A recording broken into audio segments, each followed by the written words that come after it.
ज़्यादा फ्लाइट जो है चलाई जाएँ। बहुत बहुत धन्यवाद। Thank you. Honorable member, I have a long list of speakers. So please conclude your speech within 3-4 minutes. Now I request Sir Bijay Dubey to speak. Bijay Dubey ji.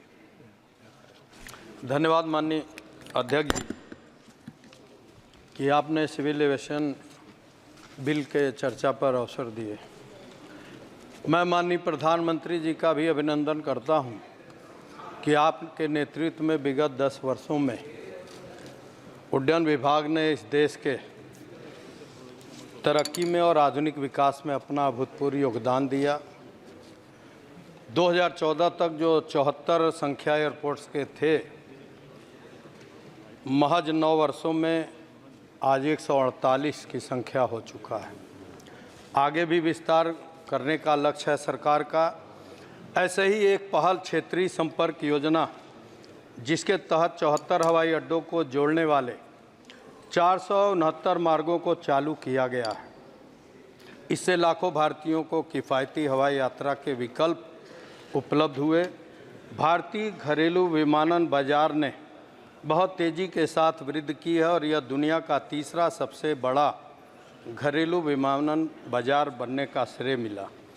Bharat अब America और चीन के बाद तीसरा सबसे घरेलू विमानन बाजार है। यात्रियों की संख्या में लगातार हो रही वृद्धि के साथ भारतीय एयरलाइंस नए क्षेत्रों के विस्तार की योजना बना रहा है। जो एविएशन सेक्टर पूर्व में कुछ ही लोगों तक सीमित था, माननीय प्रधानमंत्री जी के नेतृत्व में अब इसकी पहुंच देश के आम आदमी तक होते जा रहा है।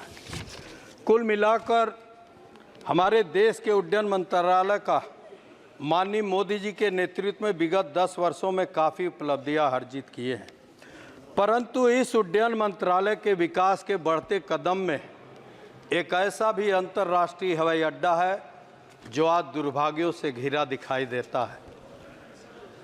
कुशीनगर के बौद्ध सर्किट एरिया के पर्यटन विकास को लक्ष्य लेकर 22 सालों से निर्मित वो हवाई अड्डा जो कोरोना के विषम परिस्थितियों में माननीय प्रधानमंत्री माननीय मोदी जी ने न केवल कैबिनेट के मीटिंग में अंतर्राष्ट्रीय हवाई अड्डा का दर्जा ही दिलाया, बल्कि 2021 में बहुत भव्य तरीके से उसका उद्घाटन हुआ। 4 माह तक स्पाइस जेट से एक उड़ान कुशीनगर से दिल्ली और दिल्ली से कुशीनगर नियमित चला। 4 माह अनियमित उड़ान चला और उसके बाद स्पाइस जेट ने खराब वातावरण का बहाना बनाकर और ILS न होने का बहाना बनाकर वो उड़ानें साफ बंद हो गए।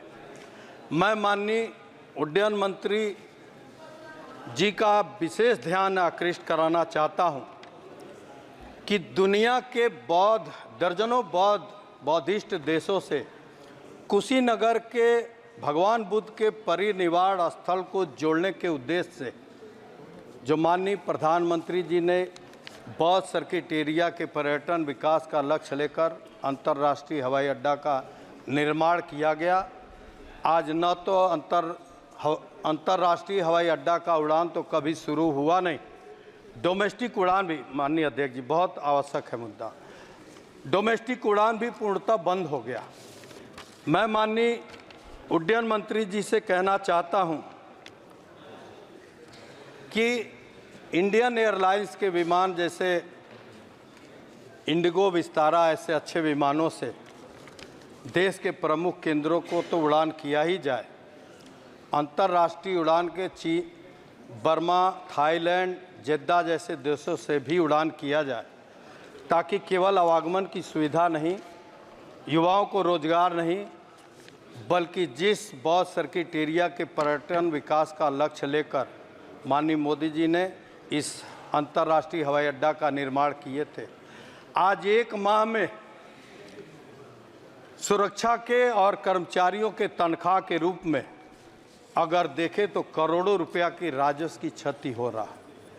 मेरा एक सुझाव है माननीय उड्डयन मंत्री जी से कि एयरपोर्ट्स के निर्माण तो हो, सुरक्षा की व्यवस्था चाक चौबंद हो, लेकिन उससे भी आवश्यक है कि बने हुए हवाई अड्डों से उड़ानें व्यवस्थित रूप से होते रहें, ताकि राजस्व की भारी क्षति न हो और जो रोजगार के अवसर इन हवाई अड्डों के निर्माण से मिलते हैं, टैक्सी, व्हीकल्स, होटल्स के, ये रोजगार भी आगे बढ़े। धन्यवाद माननीय अध्यक्ष जी। धन्यवाद जी। ऑनरेबल मेंबर दयानिधि महाराज।